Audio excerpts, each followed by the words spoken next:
Aabot na sa 2 ektarya sa tuktok ng Mount Banahaw sa Sariaya, Quezon ang apektado ng sunog na nagsimula pa kahapon.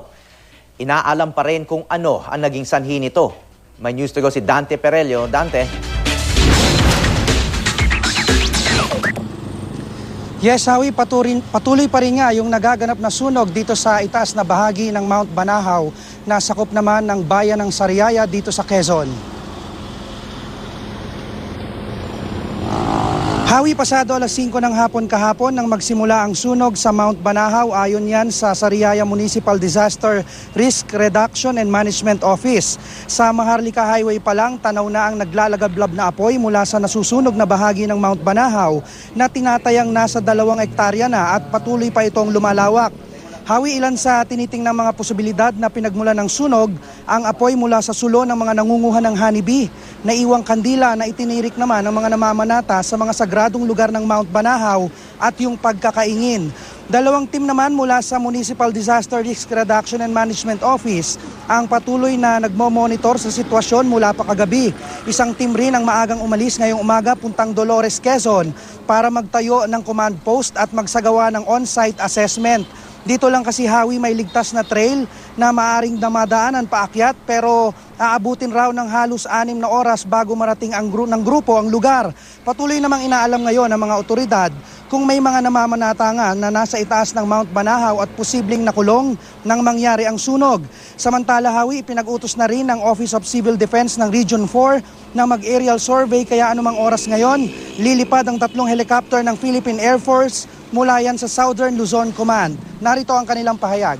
Dahil sa tinitingnan namin na hindi ganun kalaki yung posibilidad na makakalikha ng forest fire by itself, by nature, kasi hindi pa naman ganun ka-peak yung summer at hindi tinitingnan natin na hindi pa katuyo ang bundok. So kasama doon sa isenaryo na tinitingnan natin na may mga tao na naging dahilan ng sunog. Pero kaya tayo nagpadala ng team, we still have to validate kung totoo ito. Kasi din may mga nagpaalam sa aming paso sa DNR previous weeks na may gustong pumunta dito sa ating protected area.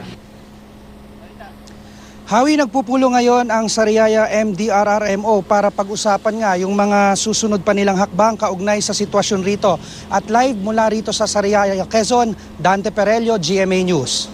Dante, nabanggit mo yung mga namamanata, no? Nabanggit mo yung mga namamanata dyan sa Mount Banahaw kasi tinuturing nga na isang sagradong bundok ay ang Mount Banahaw. Kaya nagkaroon din ng ban ng municipal government o yung provincial government dyan sa Mount Banahaw na mga pilgrimage o yung mga pagdagsa ng mga namamanata dyan sa Mount Banahaw. Lalo na pag palapit na yung Holy Week, no? Alam mo ba, sinabi ba sa iyo kung hanggang ngayon ay ipinapatupad pa itong ban sa pag-akyat ng Mount Banahaw?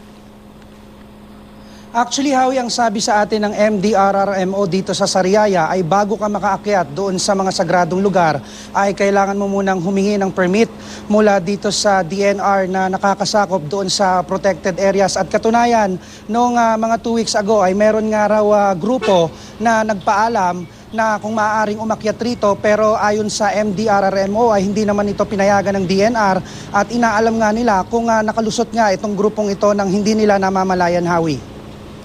At alam ba nila kung may mga komunidad doon sa area kung saan may sunog? Actually, Howie, may community raw na malapit doon sa sunog pero hindi naman daw ganun kalapit. Kaya nga ang ginawa nila kagabi ay nagpadala sila ng 2 team para mag-monitor. Siyempre kasi yung direksyon, Howie, nung hangin at inaalam nila yung possibility na baka nga maaring gumapang yung apoy at makarating dito sa community na ito. Pero so far, ayon nga sa MDRRMO, ay ligtas pa naman daw yung sitwasyon ng mga naninirahan malapit doon sa pinagmula ng sunog, Howie. Okay, maraming salamat. Dante Perelio.